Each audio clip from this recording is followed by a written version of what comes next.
नमस्कार। थर्ड आई में आपका स्वागत है। आज हम लोग बात कर लेंगे क्योंकि वो केस बार बार रह के वापस आ रहा है। सुशांत सिंह राजपूत, टीआरपी, ड्रग, ये सारे केसेस एक दूसरे से कहीं ना कहीं इंटरलिंक्ड हैं। तो एक बार इसको फिर से समझने की कोशिश करें कि क्या हो रहा है। कल विजयदशमी के दिन शिवसेना अपने पारंपरिक, उनका सबसे बड़ा जो सामाजिक कार्यक्रम होता है वो गणेश चतुर्थी के, गणेश पूजा के बाद वो विजयदशमी के दिन वो एक बड़ा कार्यक्रम करते हैं। और कल महाराष्ट्र के मुख्यमंत्री उद्धव ठाकरे, जो शिवसेना प्रमुख भी हैं, उन्होंने कल अपने शिव सैनिकों को और महाराष्ट्र के लोगों को एड्रेस करते हुए कुछ अपनी बात भी कही। और उन्होंने पहली बार ये जो सुशांत सिंह राजपूत केस है उसमें उनके लड़के का नाम जिस तरह से आ रहा था, क्या क्या आ रहा था, उस पर कुछ उन्होंने बातें कही हैं। जल्दी से आपको फिर से एक बार याद दिला दें, इस मुख्य जो ये केस हुआ था सुशांत सिंह राजपूत का केस, उस पर 3, 4, 5 मुख्य किरदार थे। सुशांत सिंह राजपूत, जिनका हत्या आत्महत्या जो भी था, एक तो वो, उनका परिवार में मुख्य रूप से उनके पिता और उनकी बहनें और बहनोई, फिर रिया चक्रवर्ती जो उनकी मतलब पूर्व क्या बोलेंगे प्रेमिका कह लीजिए, या जिनसे उनके एक समय में शादी करने वाले थे, फिर नहीं हुई शादी। आदित्य ठाकरे का नाम भी उसमें आया था, जो मंत्री हैं और उद्धव ठाकरे के लड़के हैं। और दिशा सालियान का नाम आया था। दिशा सालियान उनकी पूर्व मैनेजर थी। और दिशा सालियान और उसके अलावा एक नया नाम अभी जुड़ा है, कंगना रनौत का। ये 5-6 मुख्य इसके किरदार हैं। सीक्वेंस ऑफ इवेंट ये हुआ कि 8 जून 2020 को दिशा सालियान मलाड में अपने 14वीं मंजिल के फ्लैट से गिरती हैं और उनका मृत्यु हो जाती है। अब वो एंगल हो रहा है कि उस समय उसका एंगल ये माना गया बाद में, सुशांत सिंह राजपूत के केस के बाद में, कि वो हत्या हुई और किसी ने उनकी हत्या की। उस घटना के 6 दिन बाद, 8 जून से जस्ट 6 दिन बाद, 14 जून को सुशांत सिंह राजपूत एलिजिडली सुसाइड कर लेते हैं। अब कुछ लोग कहते हैं सुसाइड नहीं है, कि उसी पे बात होने लगी कि नहीं वो तो मर्डर था। अब यहीं से इन्वेस्टिगेशन शुरू होता है। तो पहले तो दिशा सालियान की बात कर लें। दिशा सालियान के बारे में कहा गया कि उनके एक बॉयफ्रेंड रॉय थे, वो भी उस दिन रात में प्रेजेंट थे और वहाँ कोई पार्टी चल रही थी। और उस पार्टी में बड़े बड़े लोगों का नाम लिया गया, बड़े बड़े राजनीतिकों का नाम लिया गया कि ये लोग भी उस पार्टी में प्रेजेंट थे। और वहाँ तरह तरह की मिर्च मसाले लगा के मालूम नहीं उस पार्टी में क्या क्या एक्टिविटी हुई, और वहाँ ड्रग भी चली, ये भी चली, ये सब बातें। दिशा सालियान के पिता जो हैं सतीश सालियान, उन्होंने पत्र लिख के मुंबई पुलिस को ये कहा है कि इसमें रेप और जो मर्डर चार्जेस की इस तरह की बातें हो रही हैं, ये सब कोक्ड हैं, मतलब ये सब बनाई हुई बातें हैं, ये उन्होंने साफ साफ कहा है। उसके बाद जो उनके जिनसे उनकी शादी होने वाली थी, रोहन राय, उनके बारे में हुआ, वो भाग गए होगा, लेकिन वो भी बंबई पुलिस में से मिल लिए हैं, घर गए हुए थे, वहां मिल रहे हैं और वो पूरी तरह से सहयोग कर रहे हैं इसमें। अब कल क्या हुआ वो जरा समझ लीजिए। विजयदशमी के रोज उद्धव ठाकरे ने जब पहली बार करीब 4.5 महीने बाद, क्योंकि 14 जून को ये सब हुआ था, कल करीब 4.5 महीने बाद उनके पुत्र के ऊपर, आदित्य ठाकरे के ऊपर, कुछ लोग ये लगातार आक्षेप लगा रहे थे कि उनका इसमें इन्वॉल्वमेंट है, उनका इसमें इन्वॉल्वमेंट है। और कुछ एक टीवी चैनल भी उसमें थे, कुछ इंडिविजुअल भी उसमें थे। तो उन्होंने पहला तो ये कहा कि उनका जायज वो था उनका, क्योंकि वो मुख्यमंत्री के रोल में भी थे और पिता के रोल में भी थे। तो उन्होंने एक तो ये कही कि ये जो एक नई डिबेट शुरू हुई कि सन ऑफ बिहार और सन ऑफ महाराष्ट्र, ये मतलब ठीक बात है और बेमानी डिबेट है। अगर कोई बिहार का लड़का अपनी रोजी रोटी कमाने महाराष्ट्र जाता है तो वो भी उतना ही मराठी है जितना कहीं का बेटा वहां जाके काम करता है। तो ये जो एक शुरू हो गया ना, fight for justice for son of Bihar. और अगर आपको याद हो, उस समय भी बिहार में एक पार्टी विशेष, बीजेपी ने ये पोस्टर लगे थे वहां कि जस्टिस फॉर सुशांत राजपूत और we will fight at the end, ये सब कोशिश की गई थी इसको राजनीतिक पॉलिटिकल इशू बनाने की। दूसरा, वो जो जवाब देते नजर आए कि जो मुंबई पुलिस को पाक ऑक्युपाइड कश्मीर से उसकी तुलना की थी कंगना रनौत में, उसके बारे में वो हाथ नजर आए और उसमें उन्होंने बार बार ये चीजें मेंशन की। और उसी रेफरेंस में उन्होंने ये भी मेंशन किया कि भाई यहीं पे बम्बई पुलिस अच्छा काम करती है, और उसी का एक नमूना के तौर पे उन्होंने कहा कि ये बहुत ही रेयर जगह थी जहां पे जो मुंबई अटैक के टेररिस्ट थे उनको जिंदा पकड़ के इन्वेस्टिगेशन हुआ, पूछताछ हुई, और उससे बहुत सी चीज़ों के खुलासे भी हुए। ये भी फैक्ट है, क्योंकि अदरवाइज क्या होता है कि अमूमन आप टेररिस्ट तो छोड़ दीजिए, नॉर्मल गुंडे बदमाश को भी हमारे यहाँ ठोक दिया जाता है। मतलब वो इन्वेस्टिगेशन करेंगे तो बहुत से लोगों का नाम लेगा, बहुत से लोगों का नाम लेगा, तो बहुत से लोगों को दिक्कत होगी, तो एक ज़्यादा सेंसिबल ये माना जाता है कि इसको ठोक दो। लेकिन वहाँ पे जो कसाब था उसको ठोकने के बजाय उसको जिंदा पकड़ा गया था। ये उन्होंने बात कही। दूसरी उन्होंने बात ये कही कि जैसे ड्रग एडिक्ट वाला और ड्रग और इस सब रैकेट को कंगना रनौत ने छेड़ा है कि भाई ये सब लोग करते हैं, और वो कुछ कुछ बातें अब ड्रग पे ज्यादा होने लगी है। एक चीज तो फैक्ट है, क्योंकि उन्होंने कहा कि भाई मैं तो अपने घर में तुलसी का पेड़ उगाता हूं, तुलसी मां की पूजा करता हूं, मेरे घर में कोई गांजे की खेती नहीं होती है। और उसी में उन्होंने कहीं ना कहीं इस बात को भी कहा है कि भाई गांजे की खेती, तो यहां पे उन्होंने रेफरेंस लिया बिना नाम लिए कंगना रनौत का कि गांजे की खेती तो उनके प्रदेश में होती है। इस तरह की बात उन्होंने जरूर कही। क्योंकि एक चीज ये भी देखने वाली है कि जब ये सुशांत सिंह राजपूत का केस शुरू हुआ था तो उसमें जो भी कारण हो, मुख्य आरोपी एक तरह से मीडिया ने और सब लोगों ने मिलके और सुशांत सिंह परिवार के लोगों ने भी रिया चक्रवर्ती को बनाया था। और अगर आपको याद हो तो बात शुरू हुई कहां से थी कि उन्होंने उनका पैसा चुरा लिया है और कहां से फॉरेन से आएगा। तो वो इनिशियली जो इन्वेस्टिगेशन शुरू हुआ था वो ये हुआ था कि कहां से इतना पैसा आया और 15 करोड़ रुपए और कितने रुपए इधर उधर हुए हैं। ईडी आ गई थी, ईडी ने इन्वेस्टिगेशन करना शुरू किया था कि कहां कहां से पैसा आया। उस पैसे की ट्रेल में अपेरेंटली, भाई अभी तक जितना सार्वजनिक हुआ है या वो हुआ है, इस तरह की कोई बात नहीं आ पाई, क्योंकि वो इस कहीं से भी नहीं प्रूफ हुआ। फिर आई थी सीबीआई, फिर सीबीआई ने वो मर्डर और आत्महत्या और वो सब एंगल शुरू किया था।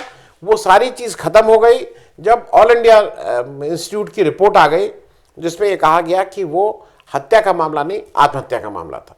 तीसरा अब वो क्वेश्चन धीरे धीरे करके पहुंच गया ड्रग पे। अब अगर आपको याद हो कि वो ड्रग से में रिया चक्रवर्ती के ऊपर यही चार्ज लगा कि सुशांत सिंह राजपूत जो ड्रग लेते थे उनको वो ड्रग मुहैया कराने में, उनको दिलवाने में रिया चक्रवर्ती ने मदद की थी। यही चार्ज उनके ऊपर बन पाया। अब ये सारी चीजें, क्योंकि भाई रिसीविंग एंड पे उद्धव ठाकरे थे, वहां पे कोरोना से वो लड़ ही रहे थे, साथ में इससे भी लड़ रहे थे, और केवल रिया चक्रवर्ती, ये कहीं आ रहा था अंडर करंट ये कि वो आदित्य ठाकरे भी उसमें इन्वॉल्व थे। अब क्या हुआ है कि एक चेंज हुआ है।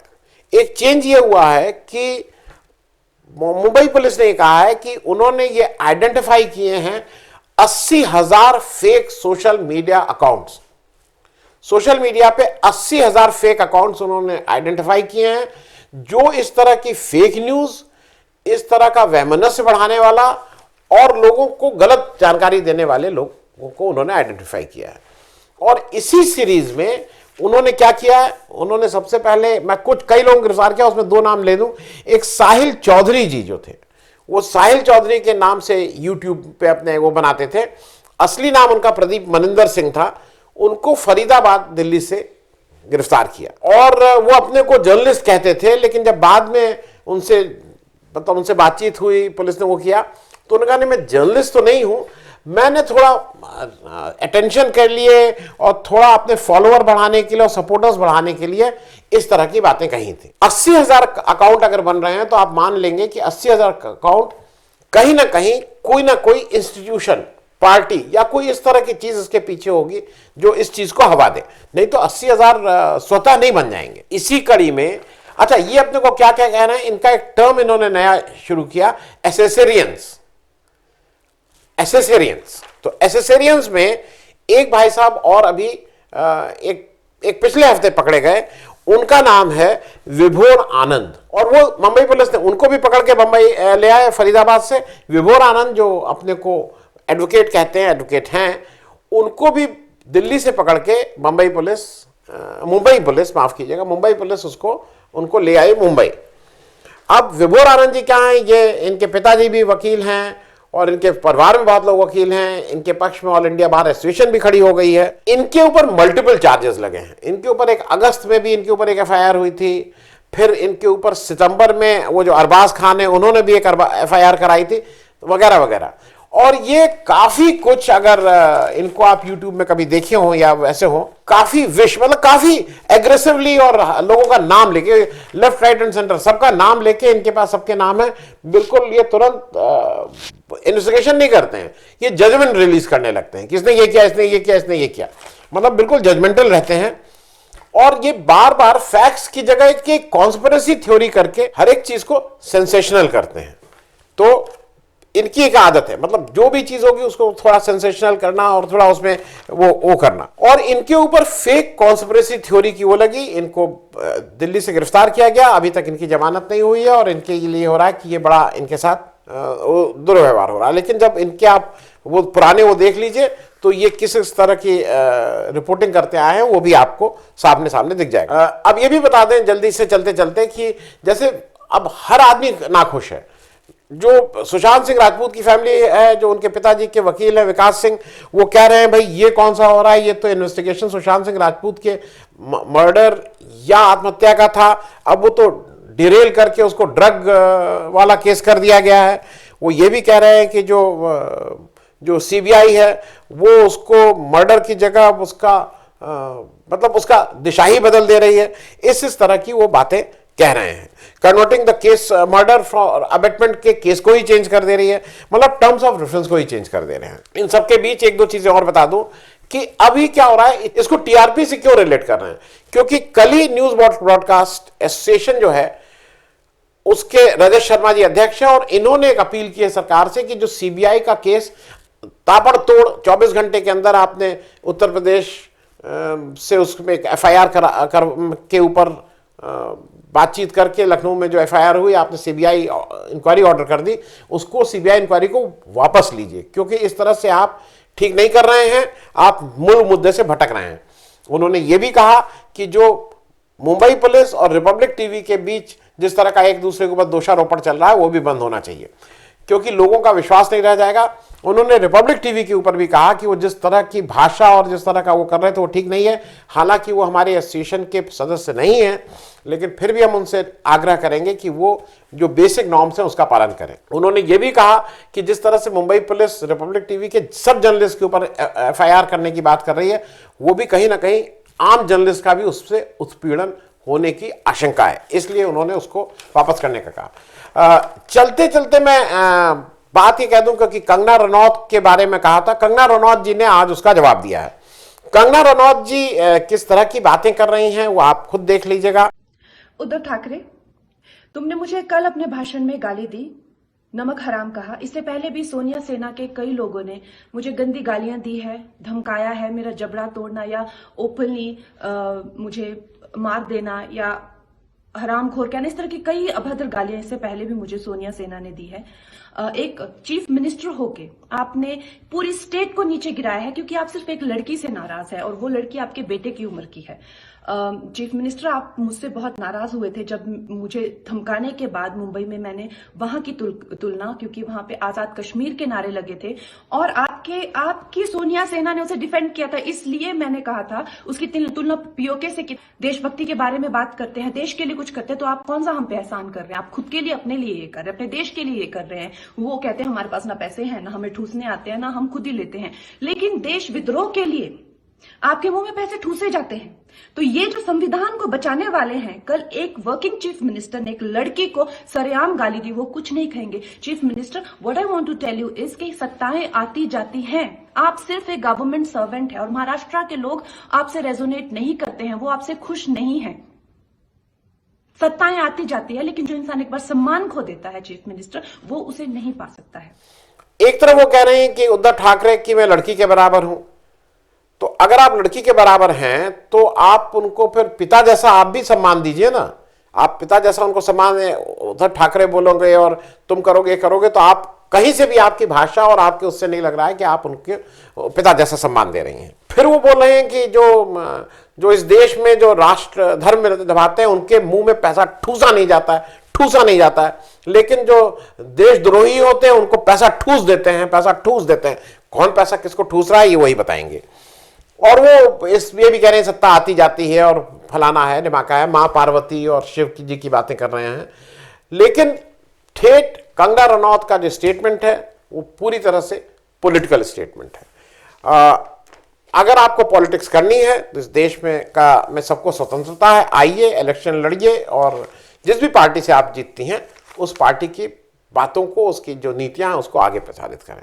लेकिन जब तक आप पॉलिटिक्स में नहीं है तो कम से कम एक ऐसे जो पॉलिटिकल लोग हैं, किसी भी चीफ मिनिस्टर या किसी के प्रति थोड़ा संयमित भाषा अगर इस्तेमाल होगी, चाहे वो बीजेपी का हो, कांग्रेस का हो, शिवसेना का हो, ममता बनर्जी को, वो थोड़ा संयम से ही काम लेना ठीक होगा।